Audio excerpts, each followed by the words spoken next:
Hi, hello mga mi! It's me again, your Mima, na pupunta sa Batangas! Bago nga pala kami umalis, ay syempre, itong ang partner ko ay nilutuan ko muna ng uulamin niya sa tanghali at syempre, panghapon na din niya. At etong ang pag-alis namin ay pagbisita namin sa Batangas sa ate ko nga pala. Ganon talaga siguro kapag nakapangasawa ka ng taga Batangas ay Diyos me, di ka na talaga mag-i-stay at hindi ka na makakabalik sa lugar nyo. Charis! Etong biyahe namin ay hindi ko na binidyohan talaga dahil mahihiluin talaga ako sa biyahe kaya nagpahinga lang talaga at di na ako nakapag-video. After 3 years nga ng biyahe namin at ayan napadpad na kami dito sa lugar ng ate ko. At yes, yung kasama ng ate ko dito ay ang bunso naming kapatid. Sadya lang talaga din napauwi kami dahil mga magdidibo na siya sa August 14.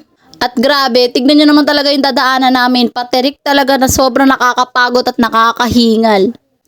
At yan nga, yung bunso ko nga kapatid talaga yung nagdadrive ng motor pataas at sinakay na nga talaga yung mama ko dahil sobrang hingaling talaga ng nanay ko dyan.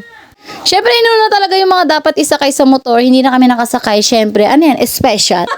Sa totoo lang naman talaga takot akong sumakay dyan sa motor. Diyos ko, patarik ba naman? After a year, nakarating din, Diyos me. Pero okay lang, worth it naman, natuntuwa naman talaga yung mga bata, nakita nila ang tita mami nila. Inabot na nga ni Siley yung ibibigay niyang regalo para kay nanay. Tuwan-tuwa nga si nanay at ayan hinalik-halikan pa talaga si Siley. Pero ito talaga yung pinunta namin, yung pagkain ng avocado. So yun lang, abang sa next video.